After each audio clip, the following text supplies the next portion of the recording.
Vamos agora, gente, fazer a questão 41 da prova objetiva do ITA 2023, da parte matemática. Se você perdeu alguma questão anterior, confere aí a playlist do canal que já está tudo resolvido lá. Beleza, gente? Então vamos lá. Questão 41 é de analisar duas funções aqui e ele pergunta algumas coisas a respeito delas. Então vamos ver.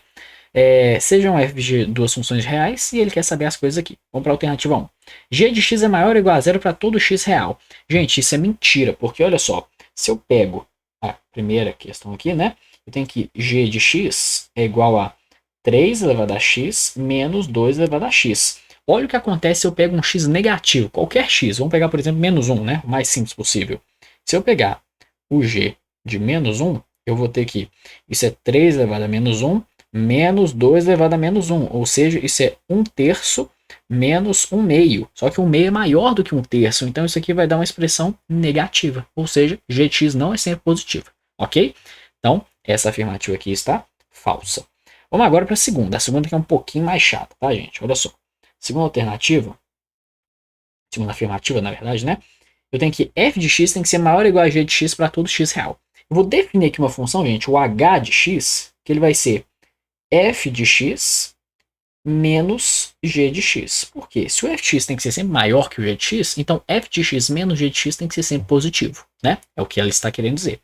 Ou seja, o meu h de x teria que ser sempre positivo. Isso aqui teria que ser igual a 3 elevado a 2x menos 3 elevado a x mais 2 elevado a x. Ok.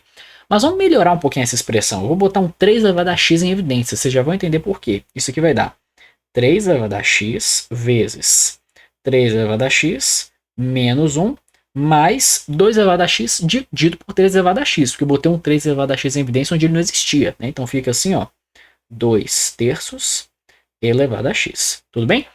Gente, observem só que 3 elevado a x é uma coisa que é sempre positiva. Então isso aqui não interfere em nada. Eu tenho que olhar essa expressão do parênteses, né? Essa expressão do parênteses, nós vamos dar um outro nome aqui para ela. Nós vamos chamar ela de, sei lá, p de x. Tudo bem?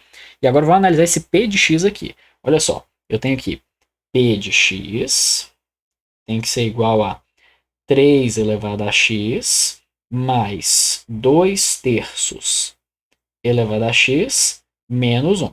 Ok. Vamos analisar uns casos assintóticos dessa função, ou seja, o que acontece se o x for muito grande ou se o x for muito pequeno. Tudo bem? Observe que se o x for zero, vai ficar 1 mais 1 menos 1 e dá 1. Então não acontece nada. Mas agora olha só, quando o x ele vai lá para o infinito, isso é uma notação de cálculo, mas acho que não intimida ninguém, né? Quando ele vai lá para o infinito positivo, vamos falar, né, para mais infinito, o que acontece? Eu tenho que 3 elevado a x tende a infinito, né? Isso vai ser muito grande. E que 2 terços elevado a x, né? Isso aqui tende a zero, né? Porque quanto mais o x vai crescendo, essa razão vai se aproximando de zero, porque o 3 cresce mais rápido que o 2. Então isso aqui tende a zero, ou seja, a nossa expressão tende a infinito, ou seja, ela é positiva, né? Tudo bem. Mas olha só o que acontece quando x vai para menos infinito. Então, x indo para menos infinito, então um número muito negativo, né? Vamos falar assim. O que vai acontecer? Eu tenho que 3 elevado a x vai tender a zero, porque vai ser 1 sobre 3 elevado a x. Então isso aqui vai para zero, não é? Ok. Aqui, 2 terços elevado a x, né? Quando o x for muito grande, isso aqui vai para infinito, né? Agora inverter os papéis, não é mesmo? Então eu vou ter de novo a minha expressão indo para infinito, ou seja, ela sim vai ser sempre positiva, né? Então de fato eu posso concluir que p de x é sempre maior ou igual a zero. Posso até falar maior ou igual a 1, né? Porque, aliás, maior ou igual a 1 não necessariamente, né? Talvez para algum x isso aqui mude, não tem que olhar com mais calma. Mas isso vai ser sempre maior ou igual a zero, então a nossa h de x é sempre maior ou igual a zero. Então, de fato, essa afirmativa aqui está verdadeira. Tudo bem? Vamos dar um check aqui nela. E por último, a terceira, que é muito parecida, né? Ele quer que f de x mais g de x seja maior ou igual a zero. Ou seja, eu tenho aqui que f de x mais g de x maior ou igual a zero. Bom, vou definir de novo aquele h, né, para facilitar. Eu tenho que h de x tem que ser igual a 3 elevado a 2x, só que agora vai mudar, né? Vai ficar mais 3 elevado a x menos 2 elevado a x, ok? Isso aqui tem que ser igual a 3 elevado a x vezes 3 elevado a x menos 2 terços elevado a x mais 1.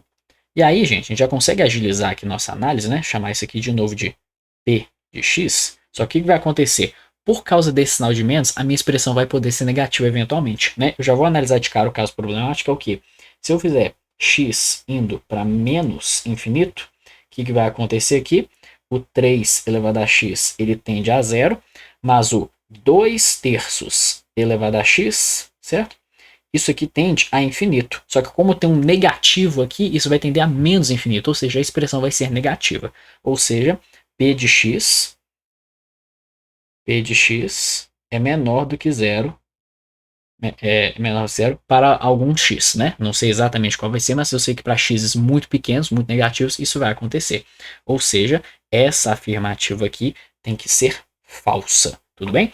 Então, sobra de novo aqui apenas a segunda alternativa, né? Que está aqui na nossa letra B.